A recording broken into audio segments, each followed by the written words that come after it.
이렇게 되는데, 의견 양극화라는 건 찬성과 반대처럼 극단적인 논쟁을 말하는 거야.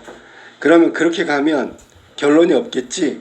그러니까 긍정적인 어떤 결과를 도출하기 위해서 생산적인 논쟁을 해야 된다 라는 일종의 주장을 담은 논설문이다. 논설문. 자, 의견 양극화에 대해서는 비판이고 비판, 그리고 생산적 논쟁은 우리가 생각해 봐야 되는 시사적인 거야. 시사적이란 말이 원래 현실의 논쟁거리를 시사라고 하는데, 우리가 한 번쯤 이거에 대해서 합리적인 판단과 생각을 해야 되는 것이다 라는 뜻이야. 그래서 여기 의견 양극화에 어떤 것이 있는지 한번 확인해 볼게. 서론, 본론, 결론 3단 구성이겠지. 논설문이니까. 첫 번째, 부제가 나와버렸네. 논쟁에 대한 우리 사회의 시각. 자, 부제 소제목이 나왔어. 그러니까 요 밑에 건 전부 다 논쟁에 대한 우리 사회의 시각에 대해서 말하고 있는 거야. 읽기가 편하지. 내용을 이렇게 압축해서 소제목으로 먼저 얘기했기 때문에 그런 거야. 논쟁은 찬성, 반대 혹은 의견의 대립을 말하는 거야. 자, 인간은 무리를 이루어 살아가는 존재이다. 뭐 이건 당연한 얘기고, 무리를 지어 사는 인간 사회에서 서로 다른 의견끼리 부딪히는 것은 너무나 지극히 자연스러운 현상이다. 그러니까 결국은 사회라는 건, 집단이라는 건 개별 구성원이 모였기 때문에 각각의 의견이 다르고 대립, 여기서는 다른 의견끼리 부딪히는 것은 너무나 자연스러운 현상이라고 얘기했어. 그러니까 필연적이란 말이야. 각각 다른 사람들이 모여서 이루어진 게 사회와 집단이기 때문에 각각 다른 사람의 주장은 각각 다른 주장이 나타나겠지. 그러니까 당연히 충돌하겠지. 이건 필연적이다. 따라서 갈등은 피하는 것이 능사가 아니다. 그러니까 무조건 논쟁이 되고 갈등이 된다 그래서 피할 게 아니라, 당연히 갈등과 논쟁은 필연적인 것이니까 거기서 해결책을 찾는 게 필요하지, 무조건 피하는 게 모든 일이 다 잘 풀리는 건 아니다, 그런 얘기야. 오히려 갈등을 잘 해결함으로써, 그럼 집단 안에 다양한 의견들이 하나로 모아지는 거지, 그지? 갈등을 잘 해결함으로써 그 사회가 나아갈 긍정적인 방향을 도출, 괄호 놓고 볼까? 나아갈 긍정적인 방향을 도출. 이게 논쟁을 통해서 얻을 수 있는 결론이란 말이야. 그러면 사회가 발전하는데 기여할 수 있다. 이러한 갈등을 합리적으로 해결하려면 논쟁이라는 도구를 사용해야 된다. 논쟁을 통해서 긍정적인 방향을 도출하는 거지. 그러니까 논쟁은 필요한 수단이 되는 거야. 그러나 한국 사람들은 대체로 논쟁을 좋아하지 않는다. 자신과 생각이 다른 사람과 부딪히는 것은 바람직하지 않고, 자, 이게 논쟁을 좋아하지 않는 이유란 말이야. 다른 사람과 부딪히는 것은 바람직하지 않다고 생각하고, 또 반대 의견을 내면 갈등을 조장한다고 생각하는 사람이 적지 않기 때문에 한국 사람들은 대체로 논쟁을 좋아하지 않아. 갈등을 품고 사귀고 드러내지 않아야 그릇이 크다고 여긴다. 그래서 여기 지금 논쟁에 대해서 부정적인 생각을 가지고 있는 우리나라 사람의 태도에 대해서 이 지은이는, 논설문을 지은 사람은 그걸 잘못됐다고 비판하고 있는 거야. 부정적인 것이다. 즉, 이거는 앞으로 긍정적인 방향으로 의견을 도출하는데 바람직하지 않다라는 뜻이야. 우리나라 사람들이 대체로 논쟁을 좋아하지 않는 건 잘못됐다. 우리나라와 달리 미국이나 유럽 같은 서구인들에게 논쟁은 학습의 도구이자, 그러니까 공부하는 데 필요한 거, 삶의 방식이다. 그러니까 삶의 또 다른 어떤 방식이라 했으니까 방법이라고 얘기한 거야. 고대 그리스에서 소크라테스와 고르기니아스가 격렬한 논쟁을 통해 수사학의 정체성을 탐색했고, 그러니까 경쟁을, 여기서 논쟁을 통해서 뭐가 나왔는데 수사학이란 말이야. 수사학. 원래 그 소크라테스하고 고르기니아스 논쟁 아주 유명하지, 그지? 소크라테스, 고르기니아스, 이 사람들은 논쟁을 통해서, 수사학이 뭐냐면, 수사라는 말이 우리가 장식한다, 꾸민다, 그런 얘기야. 무엇을 장식하냐면 문장 같은 거야. 그러면 문장 속에는 사람의 감정과 생각이 있단 말이야. 그런 것들을 아름답게 문장으로 표현하는 거. 그게 수사학이거든. 그러니까 문장은 사람들의 감정하고 사상 같은 걸 아름답게 표현하는 그런 학문이 바로 수사학이다. 그래서 두 사람의 논쟁을 통해서 그런 것들의 정체성, 수사학이 과연 뭐냐, 이거를 탐색했고, 소크라테스는 산파법이라고 불리는 변증법적 대화를 통해 진리를 탐구했다. 변증법이라는 게 정반합, 정이 있으면 반대하고 반대를 통해서 새로운 의견이 도출되는 게 변증법적 대화야. 진리 탐구의 도구를 논쟁이라고 했는데 그 변증법적 대화를 통해서 진리를 탐구한 거야. 특히 소크라테스는 그 진리 탐구 방법을 산파법이라고 했다. 원래 산파법이라는 것은 산파라는 게 어떤 거냐면 물어보고 대답하면서 막연한 지식을 확실한 것으로 끌어내는 게 산파야. 원래 산파라는 게 아기 날 때 도와주는 게 산파거든. 그러니까 불확실하고 애매해, 막 추상적이야. 이런 걸 대화를 통해서 구체적이고 명확한 진리를 이끌어낸다. 그게 산파법이거든.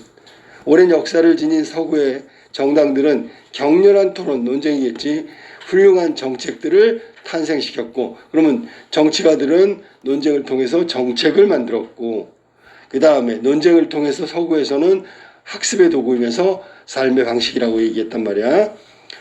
자, 그 다음에 공직 후보자들의 경쟁력을 감별해왔다. 이게 무슨 말이냐면 격렬한 토론을 통해서 인사검증을 한 거야. 인사검증. 공직 후보자가 과연 적당한 사람이냐, 능력이 있느냐, 이런 걸 감별한 게 바로 격렬한 토론을 통해서 이루어졌다. 여기까지가 서론이야. 서론 본론 결론 중에 첫 번째 서론이고, 내용이 뭐야? 그러면 논쟁에 대한 우리 사회의 시각과 서구의 시각, 이게 이제 서론의 내용이겠지. 두 번째 소제목 볼까? 갈등 해소를 위한 만남, 부딪힘. 당연히 갈등 해소를 위해서 만나서 논쟁하고 거기서 부딪히고 또 결과를 만들어내는 거. 상대방이 중요하게 생각하는 거, 그게 바로 상호 이해란 말이야. 그러니까 나하고 무엇이 다른가, 이런 것들을 서로의 입장에서 이해하는 거지. 뭐 역지사지라고 해도 돼. 청중들에게 즐거움과 교육의 장이다. 거기서 논쟁을 통해서 합리적인 대안, 이해, 서로 갈등하는 부분을 해결하는 거, 절충안을 찾는 거, 이거 즐거움이야. 그리고 그걸 통해서 발전해 가니까 교육적이라고 얘기할 수 있어.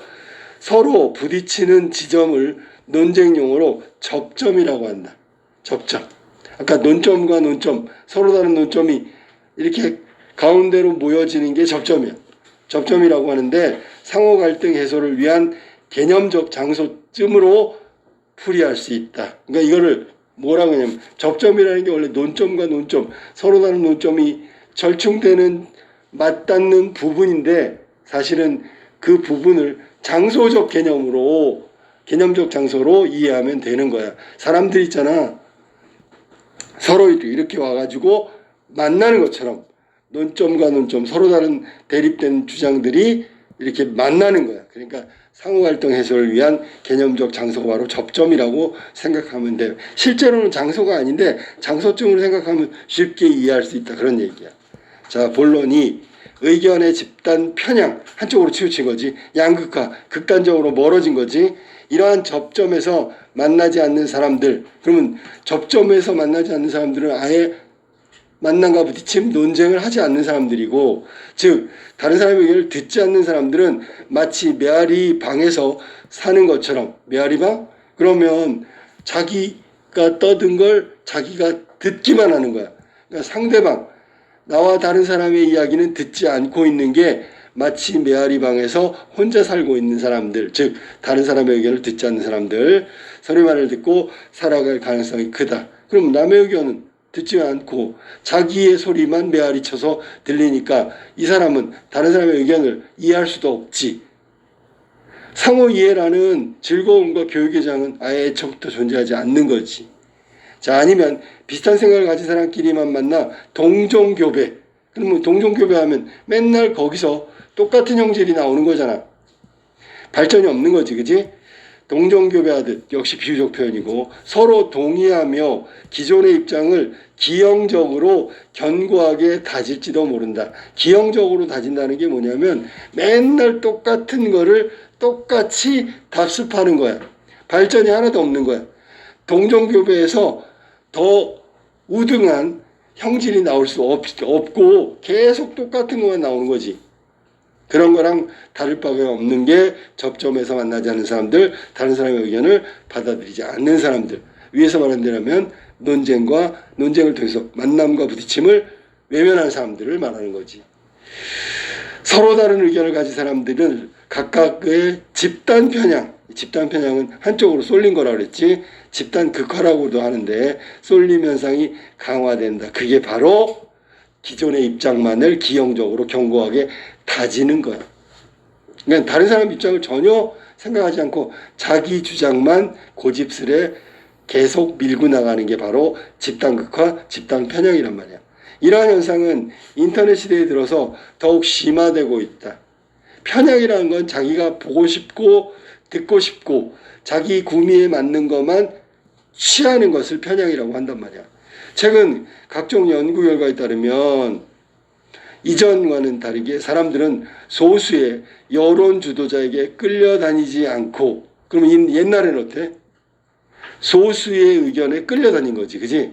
비슷한 생각을 가진 사람들에게 동조하면서, 그러니까 자기들끼리 집단이 되는 거야. 기존의 의견과 입장을 더욱 강화하는 경향을 보이고 있다. 집단 극화, 집단 편향이 강화되고 있는 현상이지. 이에 따라 사람들의 의견이 극단적으로 나뉘는 현상마저 발생하고 있다. 이유가 뭐야? 자, 생각해봐. A 집단은 찬성, B 집단은 반대. 그래갖고 그게 막 견고하게 다퉈지면 찬성과 반대가 아주 극한의 대립으로 가는 거야. 그게 바로 의견의 극단적으로 나누는 현상을 말한다. 여기에는 기본이 되는 게 뭐야? 편향 때문에 그래, 편향. 자기가 믿고 있는 쪽으로만 쏠리는 거야. 그러니까 의견이 극단적으로 나눌 수밖에 없겠지, 그지? 자, 본론 세 번째. 토론과 논쟁 부재의 위험. 그러니까 결국은 토론하고 논쟁하라는 얘기잖아. 우리 사회에는 서로 다른 의견이 첨예하게, 굉장히 날카롭게, 날카로운 창이 서로 마주보고 있는 거야. 첨예하게 대립하는 사회 문제가 많지만, 그치. 우리 사회 문제 속에는 첨예하게 대립하는 게 너무 많지. 우리 사회뿐만 아니라 모든 사회는 그래. 그에 대해 치열하게 논쟁하는 모습은 찾아보기 힘들다. 우리 사회의 잘못된 모습이지. 왜? 토론과 논쟁이 전혀 없으니까. 또한 토론의 자리가 마련된다 하더라도 맞부딪혀 조목조목 제대로 논쟁하는 모습을 보기가 어려워. 감정적으로 혹은 아까 얘기했었지, 극단적으로 쏠려서 자기 주장만 강화시키는 거야. 찬반 의견이 제시되는 것 같지만 논쟁의 내용을 가만히 들여다보면 찬성하는 사람은 찬성하는 이유를 그냥 그쪽만 얘기하고, 반대하는 사람은 반대하는 이유를 그냥 그쪽만 얘기하고, 아까 얘기했던 극단적 의견의 나뉜, 이것만 하고 있는 거야. 토론이라고 논쟁이라고 할 것도 없이 말이야. 알았니? 그러니까 우리 사회의 논쟁과 토론이 결국은 없다는 얘기잖아. 그지? 자, 그 다음에 잠깐 중간 그렇지. 자, 이처럼 우리 사회가 토론과 논쟁이 서로 서툴다는 것을 대부분의 사람은 잘 알고 있어. 인지하고 있단 말이야.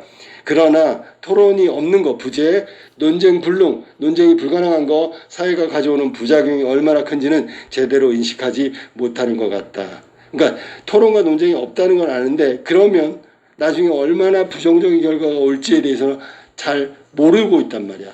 그러니까 토론과 논쟁이 없는 거지. 자, 존 스튜어트 밀, 사회에서 널리 통용되는 의견이나 감정이 부리는 횡포, 그리고 그런 통솔과 다른 생각과 습관을 가진 이견 제시자에게 사회가 법률적 제재 이외의 방법으로 윽박지르면서 통솔을 행동지침으로 받아들이도록 강요하는 경향에 대해서도 대비해야 한다라고 얘기했어. 굉장히 어렵게 얘기했는데, 여기 지금 보면 실제로 널리 통용되는 의견이나 감정이라는 것은 다수의 사람들이 갖고 있는 의견 감정을 말하는 거야. 그 사람들이 다수결, 우리가 흔히 얘기하는 다수결의 횡포처럼 다수들이 생각하는 그것으로 막 횡포를 부려. 그리고 그런 통설은 그거 마땅히 맞다고 믿는 거야. 알았니? 그리고 다른 생각과 다른 습관을 가진 이견 제시자에게, 소수겠지. 혹은 잡아와. 다수결로 하면 다수가 소수한테 횡포를 부리는 거고, 여기서는 자기 생각과 다른 사람들, 즉 이견 제시자들에게 사회가 법률적 제재 이외의 방법으로, 그러면 법률적 제재로 생각이 다르다고 처벌할 수는 없잖아. 그러니까 다수의 생각을 가진 사람들이 소수의 혹은 다른 이견을 가진 사람들에게 윽박지르면서, 즉 위력, 위계, 힘, 폭력 이런 것들을 말하는 거지. 통솔을, 자기들이 갖고 있는 생각을 행동 지침으로 받아들이도록 강요하는 경향에 대해서도 대비를 해야 된다. 이건 잘못됐으니까 해결책을 찾아야 한다. 다수의 생각을 통솔로 믿고 그걸 밀어붙여. 그러면 소수이거나 다른 의견을 가진 사람들은 이것에 대해서 대비해야 된다는 말이야. 이는 다수의 의견을 모든 사회 구성원에게 강요하고, 다수결의 어떤 횡포랑 똑같다 그랬지. 조금이라도 다른 의견, 아까 얘기한 대로 이견 제시자들 묵살해버리는 사회의 위험성과 폭력성을 경계하는 말이 바로 그거야. 아까 선생님이 얘기했지. 위계, 위력, 힘, 폭력, 공포심, 이런 것들을 위험과 폭력성이라고 얘기하는 거야. 그리고 존 스튜어트 밀은 바로 그런 것들에 대해서 경계하는 말이야. 그러니까 이견 제시자들은 저런 폭력성과 위험성에 대비해야 될 것 같아 라는 생각을 한 거지. 그런 사회에서는 소수의 권익도, 여기는 이견 제시자들, 다수를 위한 합리적인 정책도 보장되기 어렵다. 결국 사회가 있잖아, 올바르고 화합할 수 있는 의견이 만들어지지 않기 때문에 모두에게 불행한 일이 닥칠 수밖에 없다. 그런 얘기가 마지막에 나와 있는 거야. 소수의 권익 보장받을 수 없지. 왜? 다수의 위험과 폭력성 때문에. 그럼 다수는 뭐야? 사회의 원만한 합리적 해결책을 만들어내지 못하지. 왜? 소수를 배제했으니까.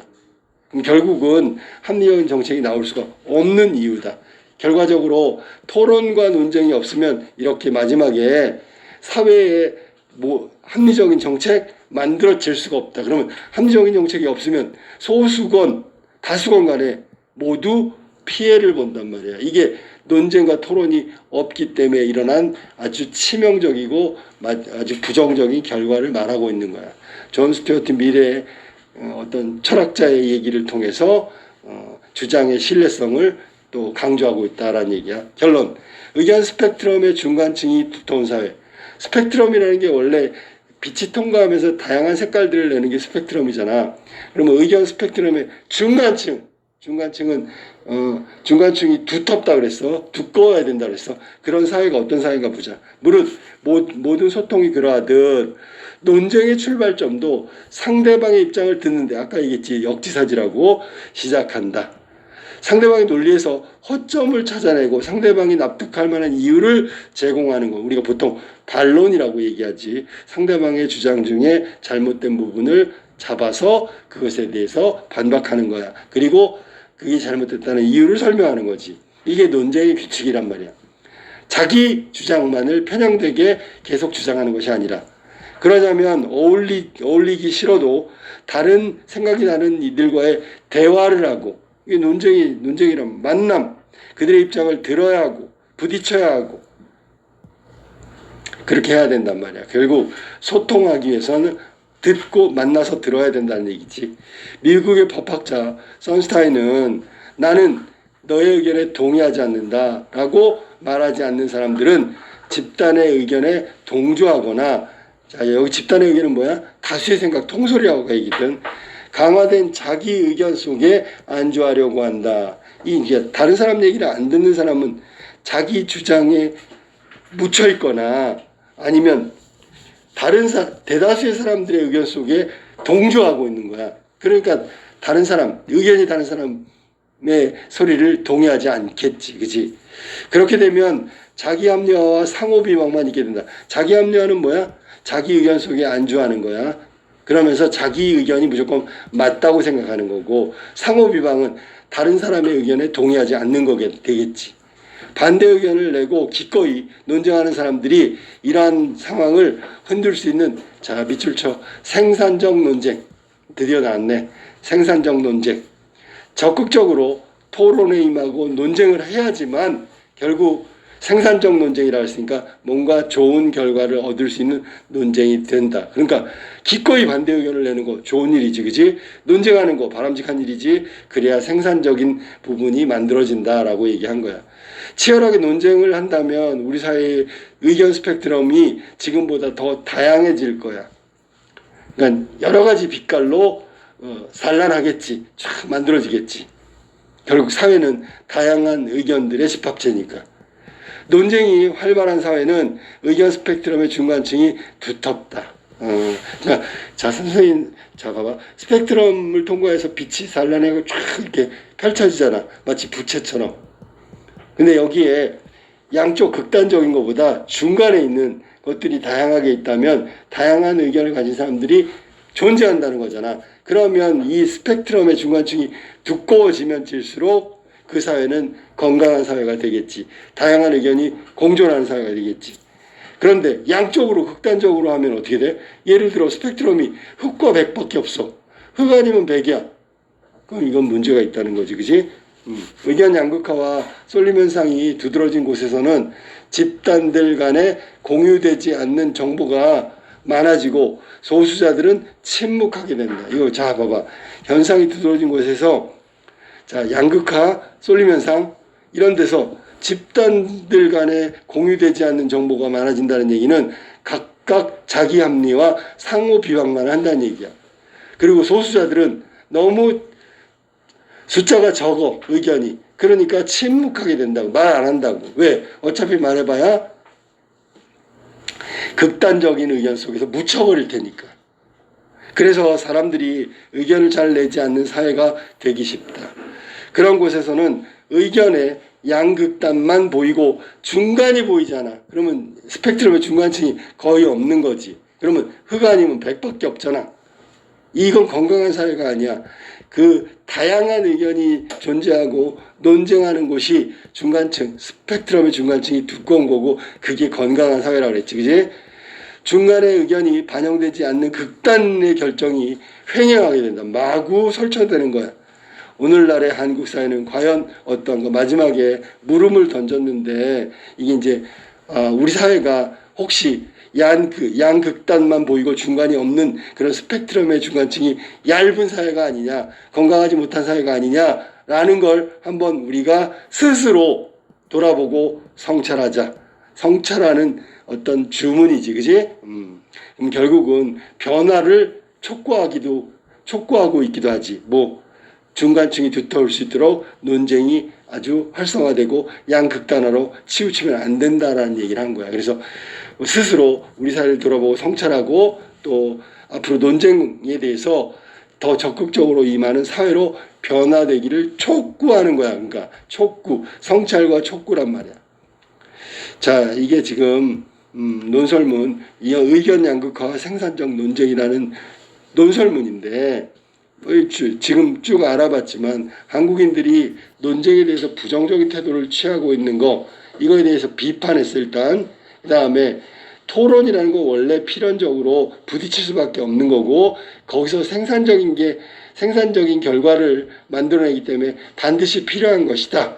그런데 우리 사회는 그러지 못하고 있다. 좀 사회의 모습이 변화돼야 된다는 걸 얘기하는 논설문이다. 중간중간에 분석하고 있어. 뭐 우리 사회의 논쟁에 관한 현실적 문제를 분석하고 있다는 거. 그다음 마지막 그 분석을 통해서 뭐 하는데, 해결 방법, 즉 논쟁을 꺼리지 말고 활성화해야 된다. 거기서 생산적 논쟁이 필요하다라고 해결 방안을 얘기했어. 그러니까 문제를 제시하고 현실의 문제를 제기하고 비판하고 해결책까지 보여주고 있다. 이 글이야. 그다음에 대조는 당연히 논쟁을 잘하는 서구 사회하고 논쟁을 외면하는 우리 사회를 대조하고 있는 거겠지, 그지? 비유적 표현은 좀 이따 얘기하겠지만 뭐뭐하든 하는 직유법, 즉 비유법이 나왔어. 그것은 왜 썼을까 하면 비유는 원래 문학 작품이나 설명문에 나오는 건데 왜 논설문에 나왔지? 독자의 이해를 돕기 위해서 비유의 방법, 대조의 방법. 그래서 이해를 높이면 어떻게 되는데? 지은이의 주장을 설득하는데 효과적이야. 그래서 대조와 비유의 방법을 쓰고 있다. 그다음에 전문가 존 스튜어트 밀도 나왔고요. 그다음에 아까 미국의 그 법학자 선스타인도 나왔기 때문에 전문가 의견을 내세워 자신의 주장을 강화하고 있다. 이렇게 얘기하면 돼요. 자, 그 다음에 여기서 지금 아까 얘기했던 비유의 방법과 싸움터에서 장수들이 겨루듯, 이게 논쟁하는 그 자세란 말이야. 팽팽하게 서로 싸우는 것처럼 하는 게 논쟁이고, 마치 메아리 방에서 살고 있는 것, 다른 사람 얘기는 안 듣는 사람이 이렇게 사는 거와 비슷하다라고 얘기했어. 그 다음에 자기 의견만 계속 비슷한 생각을 가진 사람끼리 만나서 동의하면 결국은 동종교배하듯 이라는 비유적 표현이 나왔다. 3번의 비유적 표현이 나왔어. 자, 내용이 소제목을 통해서 다음에 나올 내용들을 압축적으로 제시했기 때문에 이해하기가 좀 쉽단 말이야. 그래서 소제목을 잘 보면 내용 파악에 아주 수월하게 할 수 있다. 자, 그 다음에 여기 글쓴이의 주장을 잠깐 보면 글쓴이는 우리 사회가 극단적인, 아까 얘기했던 극단적인 집단 편향, 집단 편향이라 했지, 그지? 집단 편향.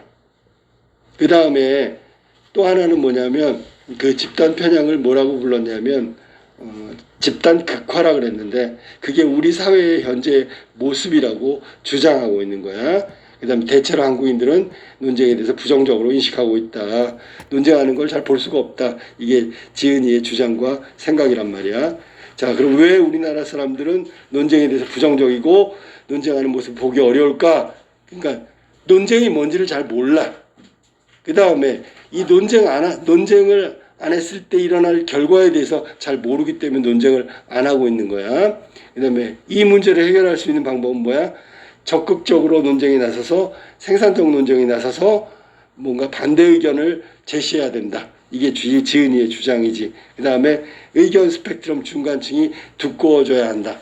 이게 주장이란 말이야. 글쓴이가 이런 주장을 통해서 이야기하고 있다. 자, 이게 지금 논설문 의견 양극화 생산적 논쟁의 중요한 부분들이다.